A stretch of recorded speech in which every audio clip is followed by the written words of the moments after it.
Om Swastiastu, Assalamualaikum warahmatullahi wabarakatuh, Shalom, Namo Buddhaya, dan salam sejahtera untuk kita semua.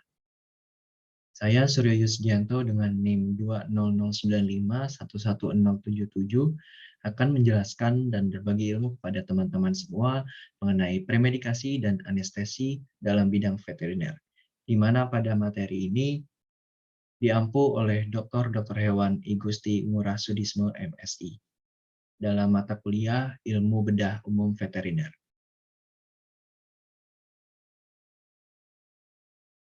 Sebelum kita masuk lebih jauh, apa saja yang digunakan?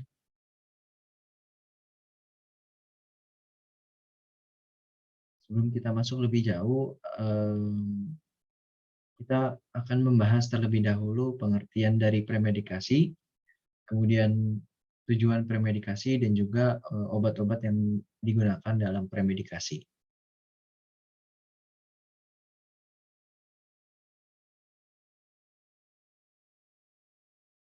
Oke, baik. Pengertian premedikasi, di mana premedikasi ini merupakan pemberian obat-obatan sebelum pemberian agen anestesi seperti obat analgesik yang dapat menghilangkan rasa sakit, di mana premedikasi ini dilakukan dengan cara memberikan obat yang bersifat sedatif dan ansiolitik, yang mana ini sangat berperan besar dalam dalam premedikasi dengan cara meningkatkan kualitas anestesi dan juga pemulihannya, serta meminimalisir efek samping dari obat-obat anestesi yang nantinya akan kita berikan. Selanjutnya, adapun tujuan dari premedikasi ini sendiri adalah untuk menenangkan pasien sehingga memudahkan kita nantinya dalam penanganan ataupun memberikan prosedur terapi.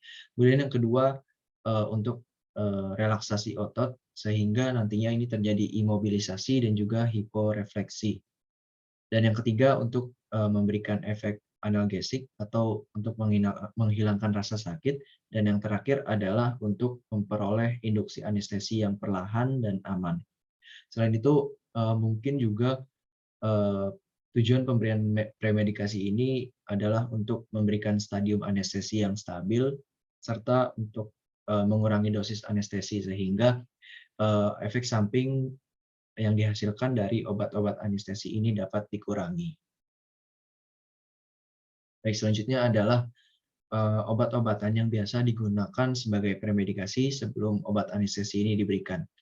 Nah, terdapat 3 golongan, yaitu golongan tranquilizer, yang mana ini akan membuat hewan tersebut itu akan tenang.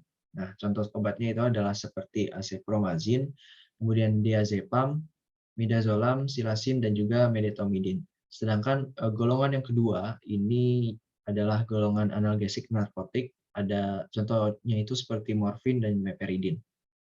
Dan yang golongan yang terakhir itu adalah golongan antikolinergik, yang umumnya ini menggunakan atrofin sulfat, yang mana atrofin sulfat ini merupakan agen antimuskarinik yang kerjanya itu adalah dengan cara menghambat asetilkolin. Dan contoh obat lain dari golongan antikolinergik lagi ini adalah glikopirolat. Baik, kemudian kita masuk ke anestesi. Nah, sebelum kita lebih jauh akan bahas mengenai pengertian anestesi itu sendiri, kemudian jenis-jenis anestesi, dan yang terakhir obat yang digunakan untuk anestesi. Oke, kita masuk ke pengertian anestesi itu sendiri. Nah, anestesi sendiri ini berasal dari kata Yunani, yaitu dari kata an, itu yang artinya tidak, dan aesthetos yang artinya persepsi atau kemampuan merasa, sehingga dari sini kita bisa menyimpulkan anestesi itu merupakan suatu keadaan di mana tanpa adanya rasa sakit, atau bisa disebut juga analgesik. Nah, biasanya dalam dunia veteriner, anestesi ini biasa digunakan ketika melakukan pembedahan ataupun operasi dan juga berbagai prosedur lain yang menimbulkan rasa sakit pada tubuh hewan itu sendiri. Selanjutnya ada jenis-jenis anestesi. Umumnya anestesi ini dibagi menjadi tiga, yaitu anestesi umum, yang mana ini akan menyebabkan hilangnya kesadaran secara menyeluruh, dan biasanya ini diaplikasikan ketika prosedur pembedahan mayor atau pembedahan besar. Kemudian yang kedua ada anestesi lokal, yang mana anestesi ini menyebabkan hilangnya sensasi pada tempat yang diinginkan untuk dilakukan prosedur pembedahan nantinya. Kemudian anestesi lokal ini itu sifatnya tidak seperti anestesi umum, yaitu dia tanpa menghilangkan kesadaran secara total atau secara menyeluruh. Dan yang terakhir ini ada anestesi regional, yang mana anestesi ini menyebabkan hilangnya sensasi pada daerah tubuh tertentu yang dilakukan dengan cara induksi infiltrasi. Oke, selanjutnya kita masuk ke obat-obat anestesi. Pertama kita bahas mengenai obat-obat anestesi umum dulu yang biasa digunakan. Nah, anestesi umum ini dibagi menjadi dua menurut rute pemberiannya, yaitu ada anestesi inhalasi yang berbentuk gas atau cairan yang mudah menguap. Nah, karena anestesi ini sifatnya mudah menguap, maka anestesi ini diberikan dengan cara dihirup oleh pasien atau hewan tersebut. Nah, kemudian contohnya dari anestesi inhalasi itu sendiri adalah halotan, kemudian enfluran, kemudian ada isofluran dan metoksifluran. Kemudian yang kedua adalah anestesi parenteral. Ini dapat diberikan melalui injeksi intramuskuler ataupun intravena. Contoh obat anestesi parenteral ini adalah barbiturat, kemudian benzodiazepin, morfin, fentanyl, propofol, etomidat, dan juga ketamin yang disebut sebagai anestesi disosiatif.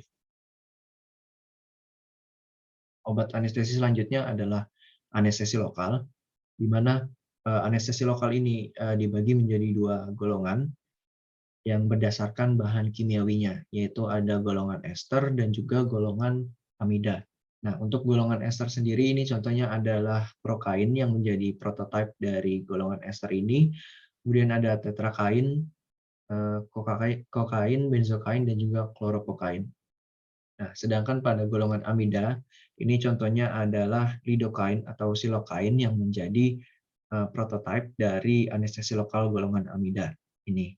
Nah, kemudian ada dibukain, kemudian mepivakain, prilokain, bupivakain, dan juga yang terakhir ada etidokain.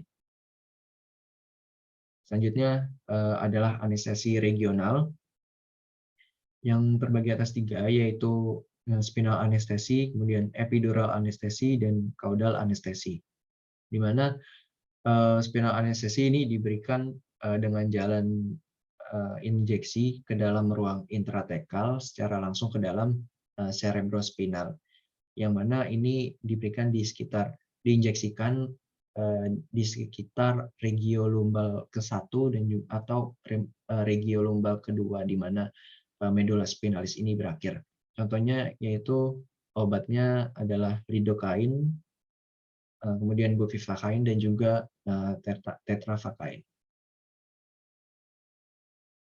Baik, sekian yang dapat saya sampaikan terkait materi premedikasi dan juga anestesi pada kesempatan kali ini. Saya mohon maaf apabila terdapat kesalahan ataupun kekeliruan dalam penyampaian materi. Sekian dan terima kasih. Wassalamualaikum warahmatullahi wabarakatuh. Shalom dan salam sejahtera untuk kita semua.